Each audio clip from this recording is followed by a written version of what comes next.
Most people will never change. That's the hard truth. Not because they can't.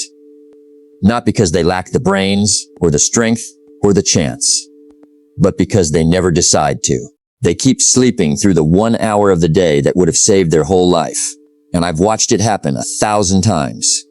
A good man, a good woman, full of potential, wasting it in the dark, hitting snooze on the very morning that was trying to rescue them. Now, let me tell you something before we go any further. I have watched people rise from nothing, and I have watched people with every advantage in the world sink into quiet lives of regret. And the single sharpest difference I ever found between the two was not talent. It was not luck. It was not even brains. It was what they did in the first hour after they opened their eyes. Here's the truth. The person you are becoming is being built or being destroyed before the sun is up every single day. And most people don't know it. They think their life is being shaped at work. They think it's being shaped by the boss, by the market, by the weather, by the government, by the traffic, by their in-laws. It isn't. Your life is being shaped in the dark, in the quiet, in the still hour of the morning that nobody sees. And whether you use that hour or waste that hour is deciding your entire future one day at a time. You see it everywhere. People who know better, but don't do better. People who read the books, watch the videos, nod their heads, take a few notes, and then wake up the next morning at 7:30, at 8, at 9, dragging themselves out of bed already behind, already tired, already reacting to a day that started without them. And they wonder why nothing ever changes. They wonder why they feel stuck. They wonder why the years keep passing and the dream keeps drifting further and further away. Here's what nobody tells you. The world does not owe you a great life. The world does not schedule your growth for you.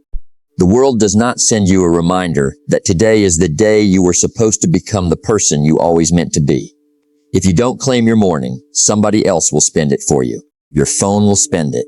Your boss will spend it. Your worries will spend it. Your habits will spend it. And by the time you sit down at night, you will wonder where the day went. I'll tell you where it went. It went to whoever was awake before you were. Now, some people will say, but I'm not a morning person. I've heard that line for 40 years. Let me tell you what I've come to believe about it. There is no such thing as a morning person and a night person. There are only people who have decided their life is worth getting up for. And people who haven't decided yet. That's it. The rest is just a story we tell ourselves to feel better about staying the same. Here's the thing. 5 in the morning is not a magic number. I'm not selling you a clock. I'm telling you about a decision. When you get up at 5, before the world starts pulling on you, before the emails and the messages and the demands, you get to spend 1 full hour on the only person nobody else in your life is going to invest in. You. And that hour, over 30 days, will change you in ways 10 years of good intentions never could. See, that's the key. Most people try to change their life by changing their circumstances, and it never works. You cannot change your life until you change the person living it, and the person living it is being made or unmade in the morning. So we're going to talk today about 7 things.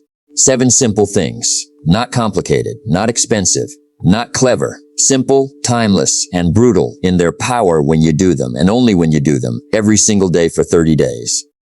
And I'll tell you what nobody told me about that 30-day mark. Something happens around day 23, day 25, day 27 that most people never live long enough in the habit to see.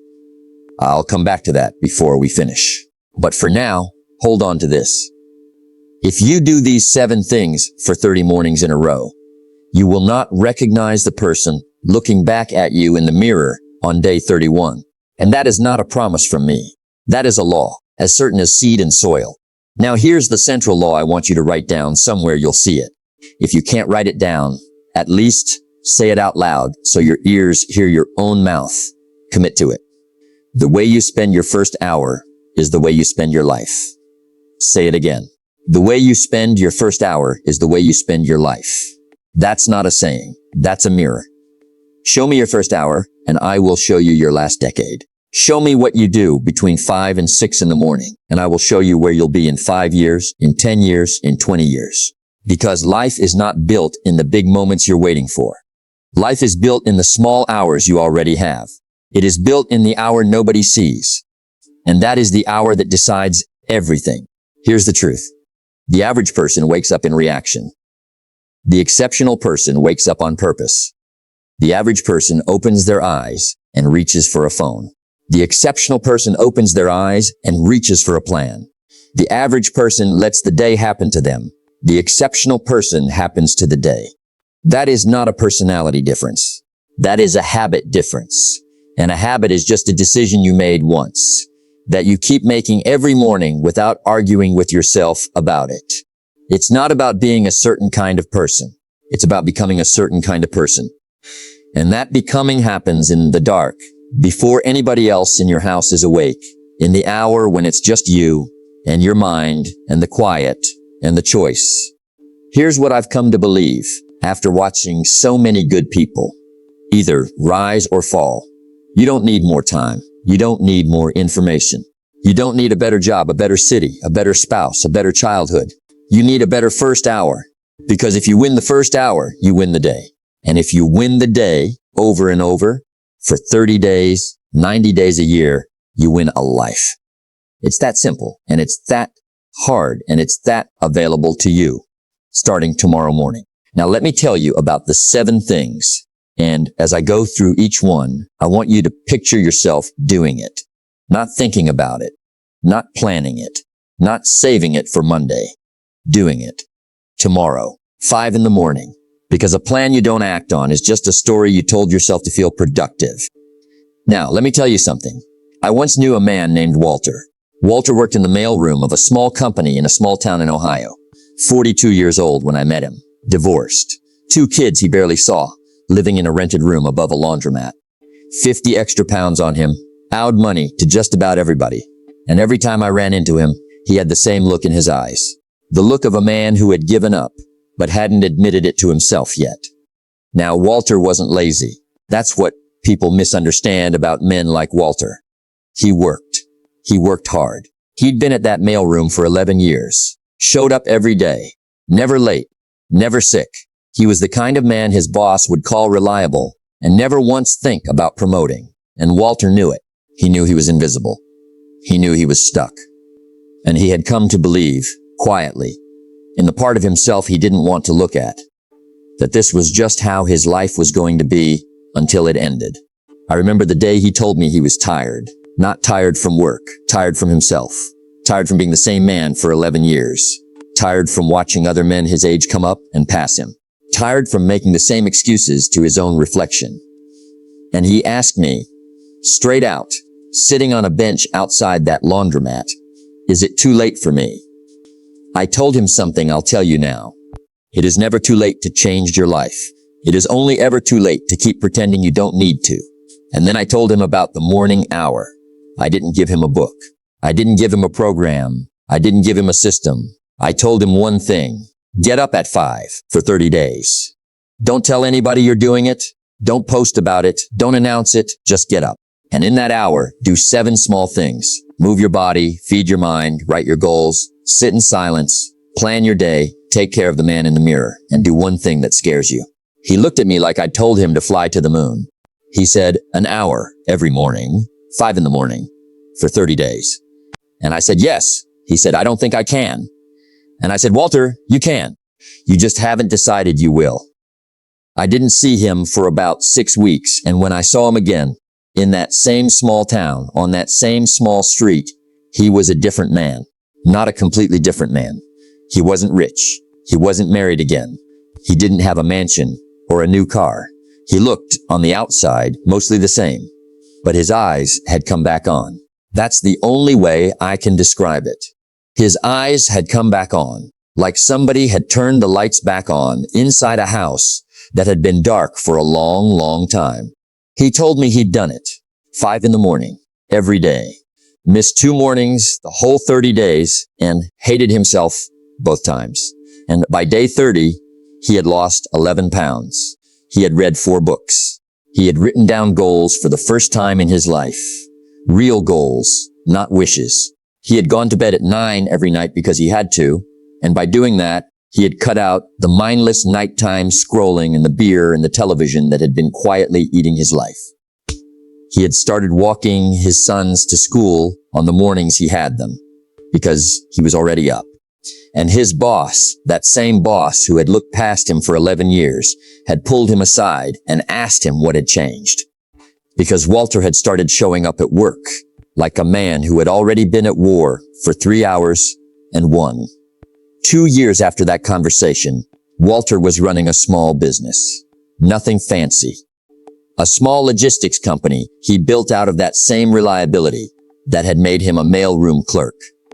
But now that reliability was pointed at his own life instead of somebody else's. He had lost the weight. He had paid off the debt. He was seeing his boys every week. He had bought a small house. And when I asked him what changed, he didn't say the business. He didn't say the money. He didn't say the weight. He said, I stopped losing the first hour. That was it. He stopped losing the first hour. And in stopping the loss of that 1 hour, everything else in his life quietly, slowly, steadily reorganized itself around the man he was becoming instead of the man he had been. Here's the truth. Walter didn't have a talent I didn't have. Walter didn't have a talent you don't have. Walter didn't get luckier. Walter didn't win a lottery. Walter got up at 5 for 30 days. And that decision, that one small stubborn decision made in the dark every morning, became the doorway to a completely different life. You have that same door in front of you, right now, tonight, tomorrow morning. The only question is whether you'll walk through it or whether you'll roll over one more time and let another year of your life get spent by somebody who wasn't you. Now, let me draw you a picture, because I want you to see, side by side, what actually separates the few from the many. And you're going to recognize both of these people. One of them, I'm afraid, is going to look a lot like the person you've been. The other one is going to look a lot like the person you already know you were meant to be. Most people wake up late. The few wake up early. Most people wake up to an alarm they hate. The few wake up to a life they're building. Most people reach for a phone. The few reach for a purpose. Most people begin the day scrolling. The few begin the day thinking. Most people let strangers set the tone of their morning. The few set the tone themselves. Most people are informed before they are grounded. The few are grounded before they are informed. Most people react to the day. The few direct the day. Most people are exhausted by 10 in the morning. The few are still gathering steam at 10 because they have already done what most people won't do all week. Most people talk about change. The few live change. Most people wait for motivation. The few wait for nothing. Most people know what they should do. The few do what they know. You see the pattern? Same 24 hours. Same country. Same century. Same weather. Same options. And two completely different lives. That is not fate. That is not luck. That is not privilege. That is choice repeated in the dark for years. Here's the thing. The average person believes the difference between them and the person they envy is opportunity. The exceptional person knows the difference is discipline. And you cannot borrow discipline. You cannot inherit it. You cannot pray for it. You cannot buy it in a course. You can only build it, brick by brick, morning by morning, in the hour that nobody claps for. Now, some people will say, well, I have kids, I have a job, I have obligations. My life is not that simple. Let me tell you something. Everybody has obligations. The single mother working 2 jobs has obligations. The farmer with 100 acres has obligations. The soldier has obligations. Obligations are not the reason people don't rise. Obligations are the reason most people rise when they finally decide to. Because the moment you understand you are responsible for other people, you understand you cannot afford to be the same version of yourself that you were yesterday. Here's what nobody tells you. The busiest people I know get up the earliest. Read that again. The busiest people I know get up the earliest. Not because they have more time than you. They don't. They have the same 24 hours. But they know something the rest of the world hasn't figured out yet. If you don't take an hour for yourself before the world starts asking for it, the world will never give it back to you. Never. Not once. Not on Saturday. Not on vacation. Not when the kids are grown. Not when you retire. The hour you don't take is the hour you don't get. It's not about having time. It's about taking time. And you don't take it from your family. You don't take it from your work. You don't take it from your rest. You take it from your sleep on the front end by going to bed like a grown-up instead of staying up like a teenager, staring at a glowing rectangle until midnight. Feeding your mind garbage. Your soul is going to have to digest in your dreams. You can't stay up until midnight scrolling and expect to rise at 5 with power. You can't feed yourself junk all night and expect to feel like a champion in the morning. You can't fill your last hour with noise and expect your first hour to be quiet. It doesn't work that way. Whatever you did last night is who woke up this morning. That's a law, like gravity, like seed and soil. Now here's the irony. The people who most need this hour are the ones who feel they least have time for it. And the people who least need this hour, the ones who already have some money, some peace, some order in their life, are usually the ones who already take it. That's how the gap keeps widening. The ones on top get up early and get better. The ones stuck stay up late and stay stuck. Not because life is unfair, because habit is honest. Here's the truth. The world does not conspire against you. The world simply responds to who you are. And who you are is being decided in the hour that nobody else is watching. If you want a different life, become a different person. And you don't become a different person by wishing. You become a different person by doing 7 small things in 1 small hour before the world wakes up to steal it back from you. I told you I'd come back to that 30-day mark. Hold on for a moment more because we're getting to it. But first, I need to tell you something deeper that most people miss, even when they get the morning right. And I promise you, this next part is where the real change lies. Now, here's what I discovered, and it took me years to understand it. Most people, when they hear about the morning hour, they think it's about productivity. They think it's about getting ahead. They think it's about squeezing more out of the day. And I understand why they think that. But they are missing the whole point. The morning hour is not about productivity.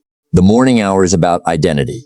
Let me say that again, because it is the deepest thing I know about this whole subject. The morning hour is not about productivity. The morning hour is about identity.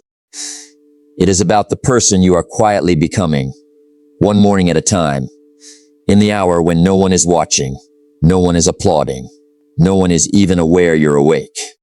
And identity, my friend, is the only real currency in this world, because your identity determines your standards. Your standards determine your habits.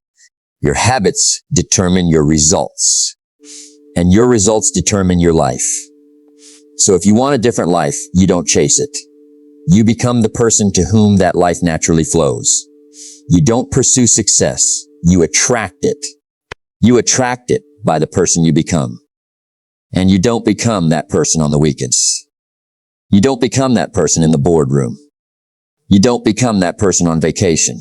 You become that person in the dark, quiet, cold morning hour when the rest of the world is still asleep, because that is the only hour of the day that belongs entirely to you. Every other hour of your day has demands on it. But the morning hour, that first hour, that is your hour to build the man or the woman who will handle everything else. Here's what nobody tells you. Discipline is not something you use up. Discipline is something you build up. Every morning you rise at 5 and do the hard, simple, boring things. You are not spending energy. You are storing it. You are compounding it. You are laying one small brick on top of another until, before you know it, you have built a wall the whole world couldn't push over. And that is compounding. That is the deepest secret of every great life I have ever studied. Nobody rises in one leap. Nobody. Not one person. They rise the way a small tree rises. Quietly, steadily, ring by ring, season by season, root before branch.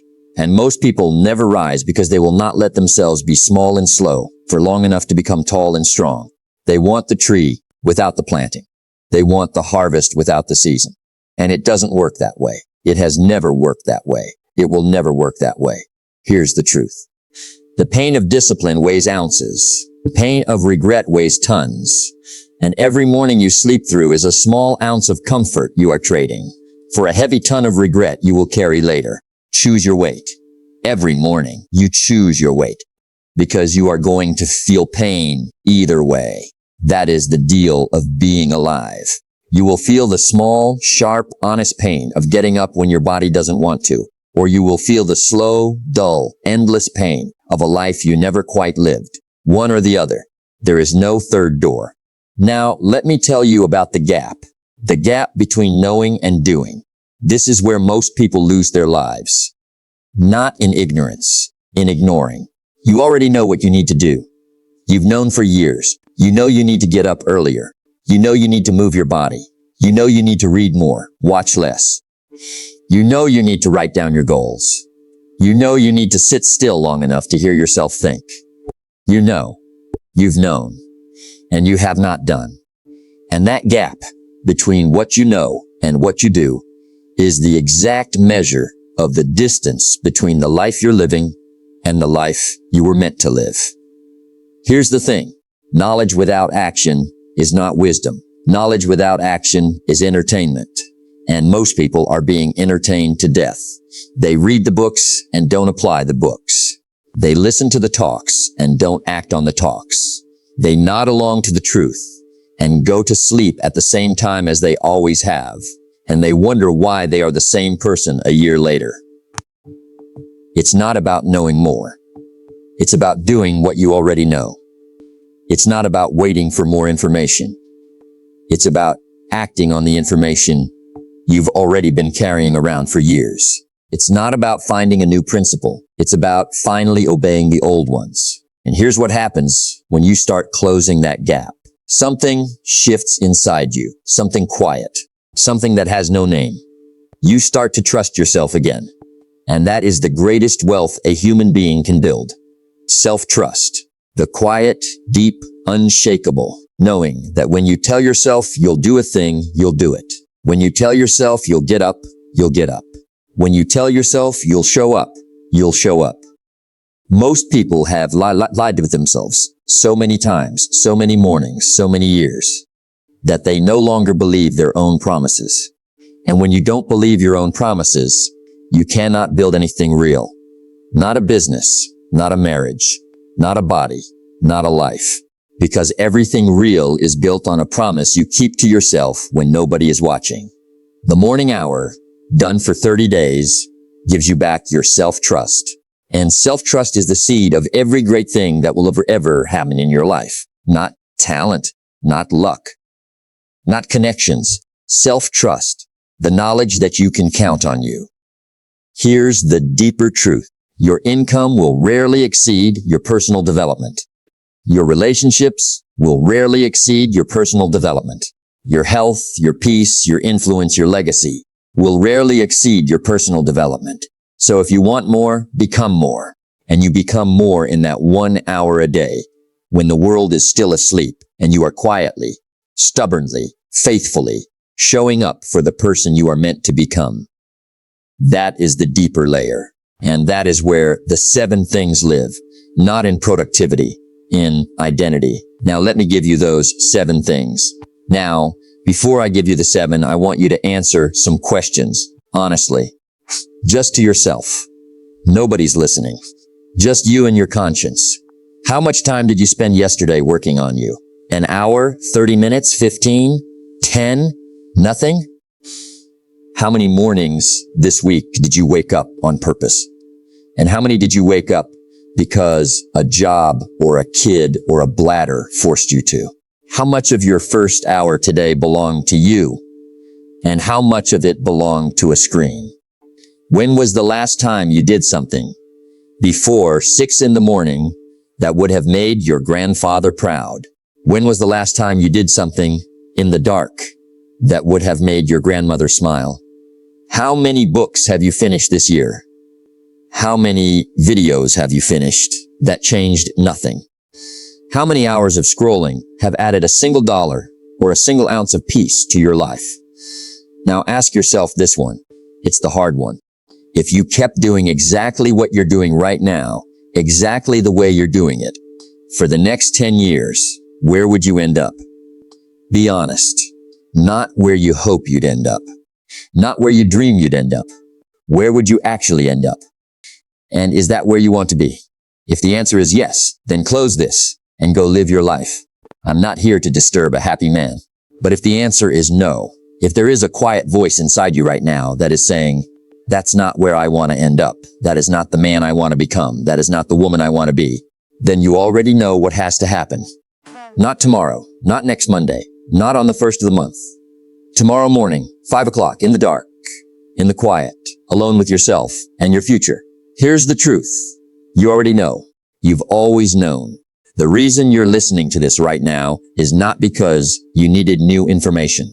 It's because you needed someone to say the old information one more time, plainly, without dressing it up, without softening it, without making you feel comfortable about staying the same. So let me ask you plainly, are you going to rise? Or are you going to keep hitting snooze on your own life? Are you going to close the gap between the person you are and the person you know you were meant to be? Or are you going to keep letting that gap grow until it is too wide for even you to look across? Nobody can answer that for you. Not me, not your spouse, not your mama, not your best friend, not any speaker on any stage, just you in the dark at 5 in the morning. When the alarm goes off, that is the moment your life is being decided, not later, now, every morning. That is the courtroom. So decide, and then act, and keep acting. Because a decision without action is just a wish in a Sunday suit. Now, let me give you the 7 things. The first thing, get up when the alarm goes off. Not 5 minutes later. Not after one snooze. Not after negotiating with yourself in the dark. When the alarm goes off, your feet hit the floor. That's the deal. And I know that sounds simple, but it isn't easy. Because in that first 30 seconds, you are not fighting sleep. You are fighting the version of you who wants to stay the same. Every morning you win that 30 seconds. You take back a piece of your life. Every morning you lose it, you hand a piece away. My mentor once told me, the way you do that first 30 seconds is the way you do your whole day. And after 40 years of watching that principle prove itself, I have never seen it wrong. Not once. The second thing, move your body. I'm not talking about a 2-hour workout. I'm not talking about a gym membership. I'm not talking about turning yourself into an athlete overnight. I'm talking about 15, 20, 30 minutes of moving. A walk, push-ups on the floor next to your bed, stretching, jumping jacks. Anything that reminds your body it is alive and yours. Because a still body in the morning becomes a still life by the afternoon. But a body that has moved before 6 in the morning is a body that is ready for whatever the day brings. You are not exercising. You are declaring out loud with your muscles that today you are not going to be a passenger. The third thing, feed your mind 10 pages, 20 pages, whatever you can of a book that makes you better, not a book that entertains you, a book that stretches you. Read something a little bit harder than you feel like reading. Read something you have to read slowly. Because here's the truth. Formal education will make you a living. Self-education will make you a fortune. And self-education is not something you do in a classroom. It's something you do in the kitchen, at the table, at 5:30 in the morning, with a cup of coffee going cold beside you, and a book that is smarter than you are open in front of you. My mentor used to say, don't just read to be well-read. Read to be well-changed. 10 pages a day is 3,650 pages a year. That is somewhere between 10 and 15 serious books. That will change your mind. And a changed mind, over time, will change a life. The fourth thing, write down your goals, not in your head, on paper, every morning. The same top few goals, written by your own hand. And here's why. When you write your goals every morning, you are not making a list. You are casting a vote. You are voting every single day for the person you are becoming. You are reminding your subconscious mind what direction to point itself in when the noise of the day starts. Most people write their goals once a year, in January, on some fancy piece of paper, and then never look at them again. And they wonder why they don't hit them. You don't hit goals you don't see. You hit goals you look at every day until the goal starts looking back at you. The fifth thing, sit in silence, even if it's just 5 minutes. No phone, no music, no television, no noise. Just you and your breath and your thoughts. Because here's what nobody tells you. Most people are afraid of silence. They fill every second of their lives with noise because they are terrified of what they might hear if it ever got quiet. And that is the exact reason you must sit in it. Because in that silence, you are going to hear the voice of the person you were meant to be. And that voice has been trying to get through to you for years. But you have been too loud, too busy, too distracted to hear it. 5 minutes of silence in the morning is not meditation. It is a meeting between you and the highest version of you. And most people never take that meeting.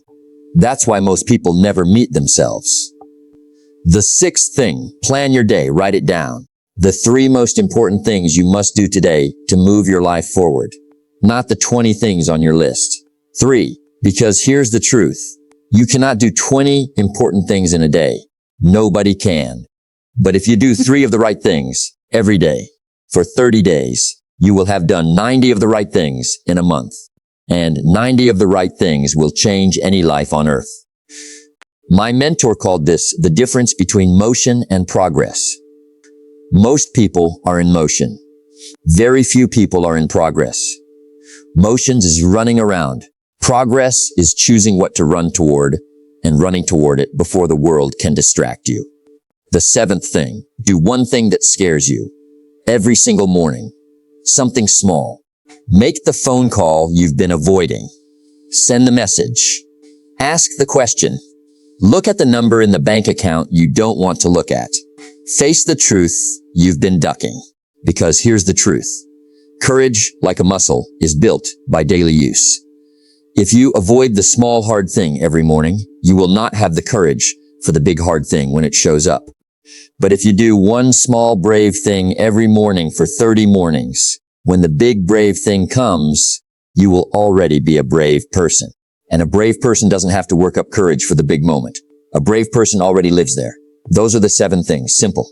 Not easy, but simple. And every one of them fits inside 1 hour.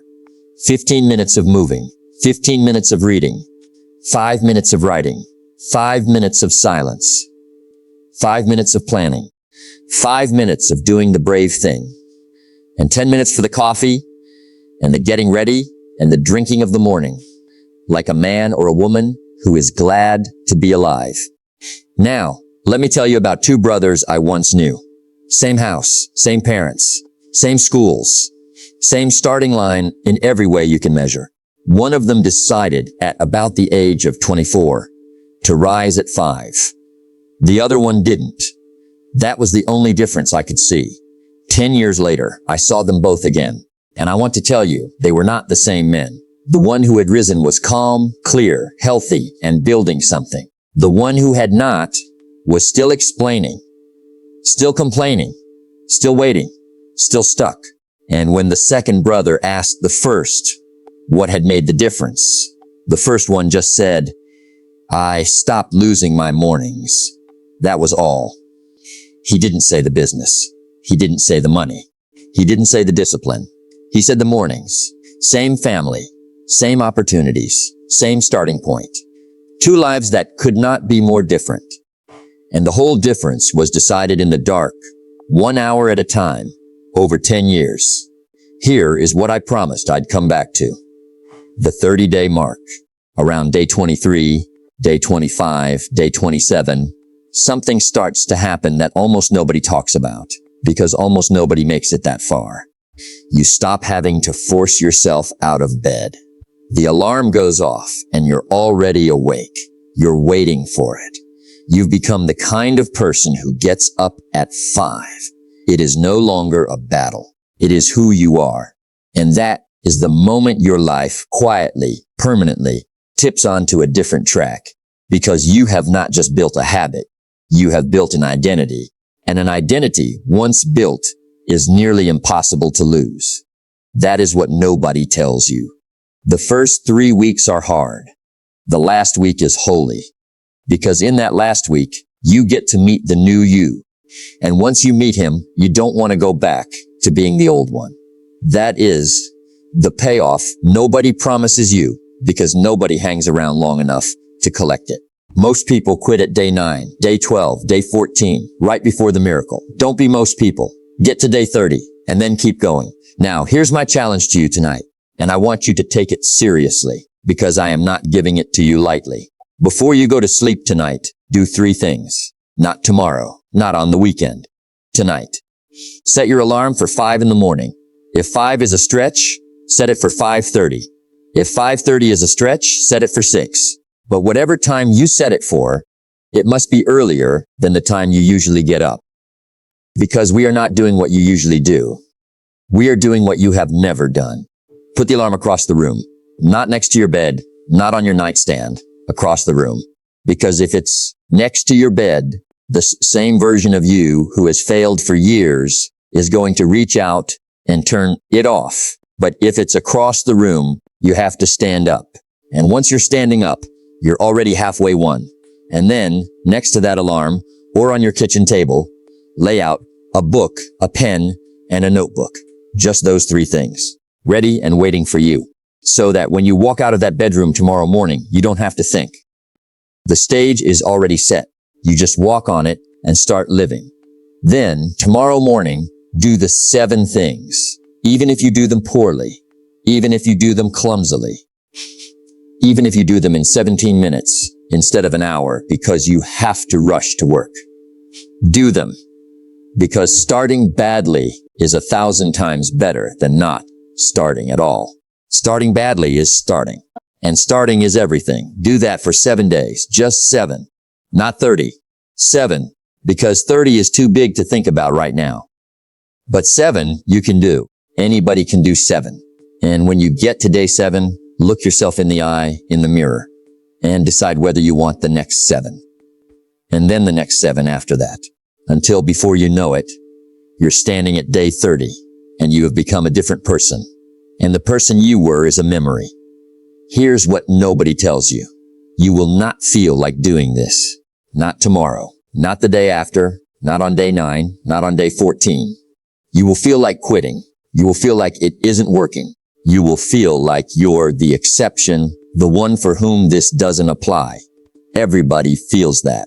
The difference between the few and the many is what you do when you feel that.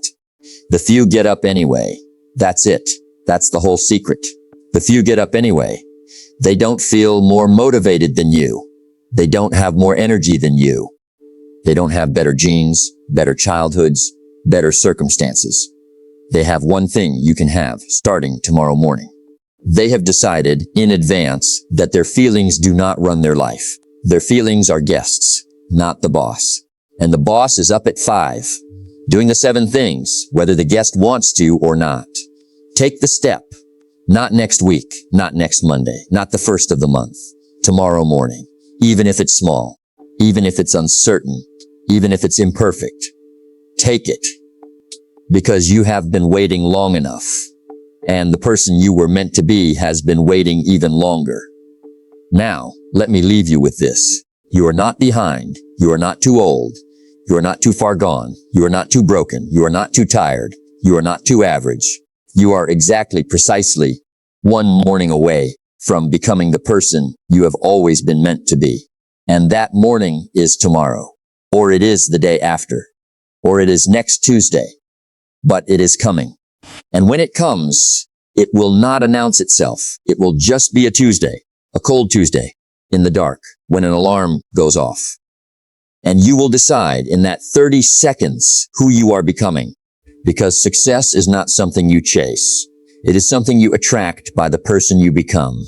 And the person you become is being decided every morning in the hour that nobody sees. You do not have to be extraordinary to start. You have to start to become extraordinary.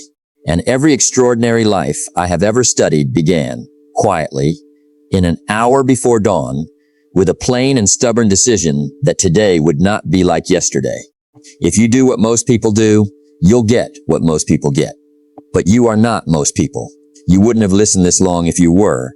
You are one of the few. You know it. I know it. And the future version of you, the one waiting at day 30 and day 60 and day 365, that person knows it too. That person is not asking you to be a hero.